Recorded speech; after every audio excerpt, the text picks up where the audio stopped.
आप सभी को मेरा प्रणाम, आपका स्वागत है। आज का एपिसोड आरंभ करने से पहले पिछले एपिसोड में हमने एक बात बताकर भी नहीं बताई थी, तो पहले उसे पूरा कर लेते हैं, उसके बाद आज के विषय पर आते हैं। तो वास्तव में सांख्य दर्शन ईश्वर की बात नहीं करता, इसमें ईश्वर की कल्पना नहीं है। यहाँ प्रकृति, पुरुष और तत्वों की बात की गई है।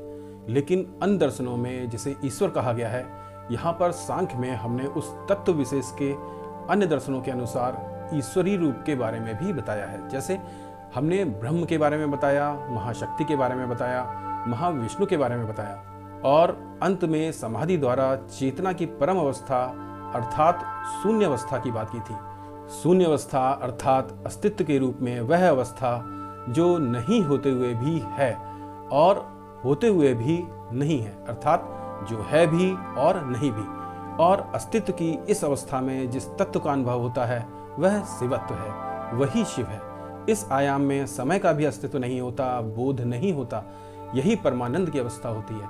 इसे किसी को शब्दों द्वारा व्यक्त नहीं किया जा सकता, मात्र अनुभव किया जा सकता है। यह ज्ञान का विषय नहीं है, बोध का विषय है। इसीलिए कहते हैं कि जो शिव को जान लेता है वह स्वयं शिव हो जाता है।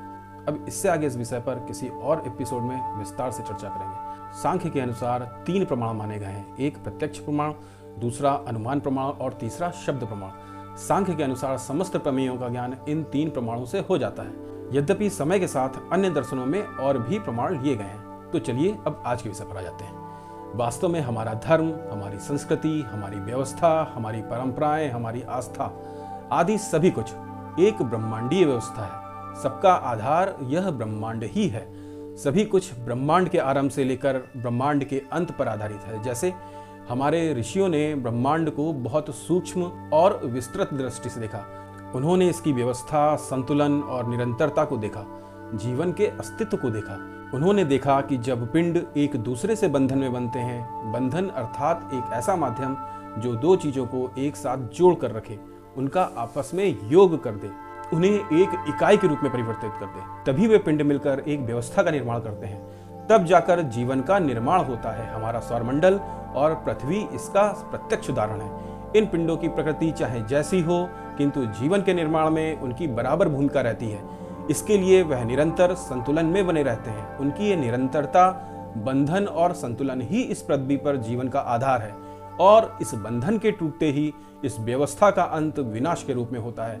प्रकृति में यह क्रम सदा ही चलता रहता है। वहीं दूसरी तरफ ऐसे भी पिंड अथवा ग्रह होते हैं जिन्हें दुष्ट ग्रह अथवा फ्री फ्लोटिंग प्लेनेट भी कहा जाता है। यह उस व्यवस्था अथवा प्रणालियों से उत्पन्न होते हैं जिनसे उत्पन्न होने के बाद वह बंधन में नहीं बंधते। परिणाम स्वरूप वह उस व्यवस्था से बाहर निकल जाते हैं और अंतरिक्ष में यहाँ वहाँ एक बड़े खतरे के रूप में घूमते रहते हैं। जीवन के अस्तित्व में उनका कोई योगदान नहीं होता।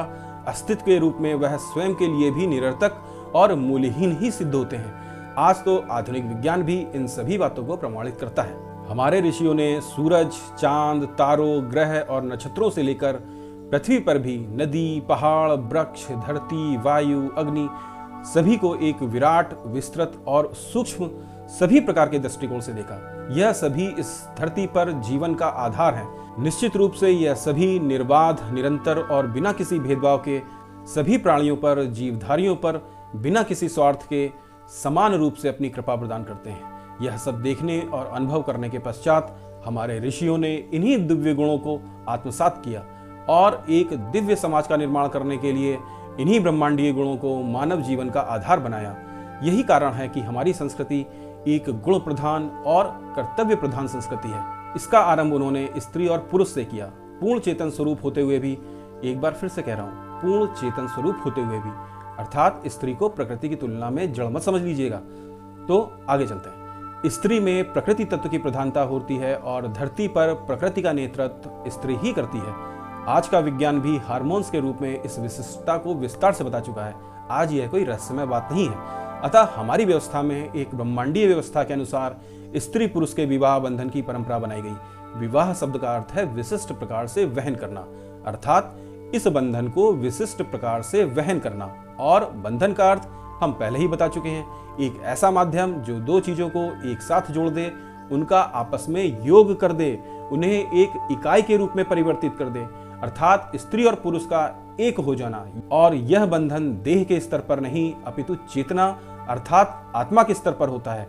इस प्रकार विवाह का यह बंधन भी कर्तव्य प्रधान है, स्त्री पुरुष के कर्तव्य निर्वाह पर आधारित है। और विवाह के पश्चात विवाहित स्त्री पुरुष की स्वीकार्यता एक इकाई के रूप में होती है, अलग अलग नहीं होती। भगवान शिव का अर्धनारीश्वर रूप भी इसी का उदाहरण है। विवाह बंधन के पश्चात स्त्री पुरुष एक प्रकार से अपने संसार की रचना करते हैं। इस बंधन का अंत मृत्यु के पश्चात ही होता है। यही कारण है कि सनातन धर्म में अन्य पंथों की तरह डिवोर्स अथवा तलाक की कोई परंपरा नहीं होती। प्रकृति की ही तरह स्त्री भी अपने गर्भ से अपनी संतान को जन्म देती है। हमारे दर्शक, हम आशा करते हैं, निश्चित ही इस तथ्य से अवगत होंगे। स्त्री की प्रकृति स्वरूप में इस अद्भुत शक्ति से अवगत होंगे कि गर्भ में शिशु का पोषण, जीवन निर्वाह, जीवन का विकास, शिशु के किसी भी तंत्र के विकसित न होने के उपरांत भी स्त्री अपनी देह से ही करती है। शिशु की श्वसन प्रक्रिया से लेकर उसके भोजन तक का माध्यम उसकी माता की देह ही होती है, उसकी माता का रक्त होता है। इस प्रकार प्रकृति की ही तरह स्त्री भी निर्माण प्रक्रिया का नेतृत्व करती है। इसके अतिरिक्त मानव के सामान्य जीवन में भी जन्म से लेकर मृत्यु तक स्त्री अपने संसार अर्थात परिवार में सभी तरह के सुख, पालन पोषण, व्यवस्था आदि का मूल स्रोत होती है, मूल कारण होती है, मूल आधार होती है। यह अद्भुत शक्ति स्त्री के पास होने के कारण ही उसे प्रकृति के महाशक्ति के रूप का नेतृत्व करने के कारण देवी के रूप में स्थापित किया गया है, देवी के रूप में स्वीकार किया गया है। हम एकमात्र संस्कृति हैं जहां स्त्री रूप की भी पूजा होती है। हमारी संस्कृति में स्त्री को गुणों के रूप में, उसके पद के रूप में देखने की परंपरा है। हम उसके अस्तित्व को देह के रूप में नहीं देखते। ठीक इसी प्रकार जिस तरह सूर्य, पृथ्वी, वायु, अग्नि, नदी, वृक्ष, पर्वत सभी हमें बिना किसी भेदभाव के अपनी कृपा प्रदान करते हैं, ठीक उसी प्रकार हमने स्त्री पुरुष के रूप में, परिवार के रूप में, समाज के रूप में अपनी व्यवस्था को कर्तव्य आधारित व्यवस्था बनाया, गुण आधारित व्यवस्था बनाया। इस कर्तव्य आधारित व्यवस्था में यदि सभी अपने कर्तव्य का पालन करें तो वास्तव में अधिकारियों की तो कोई आवश्यकता ही नहीं होती, और यदि अधिकारों की आवश्यकता ही ना पड़े तो समाज में शांति स्वयं स्थापित हो जाएगी, क्योंकि सारे झगड़ों और विवादों का कारण अधिकार ही होते हैं। जिस प्रकार सृष्टि के आरंभ में निर्माण और अंत में विध्वंस की प्रक्रिया में अग्नि तत्व की प्रधानता होती है, ठीक उसी प्रकार हमारी संस्कृति में विवाह बंधन की प्रक्रिया ऊर्जा के रूप में अग्नि के समक्ष फेरे लेकर एवं मृत्यु के पश्चात अग्नि द्वारा दाह संस्कार किया जाता है, पार्थिव शरीर को अग्नि के सुपुर्द किया जाता है। आज इस एपिसोड में हमने अपनी संस्कृति के आधार के बारे में थोड़ी बहुत बात कर ली है, जैसे कि हम एक ब्रह्मांडीय व्यवस्था है, ब्रह्मांड पर आधारित व्यवस्था है। अभी तो हमें इस व्यवस्था के बारे में बहुत बात करनी है। हम आगे के एपिसोड्स में हर दृष्टिकोण के बारे में बात अवश्य करेंगे। तो आज के लिए बस इतना ही। जय हिंद, वंदे मातरम।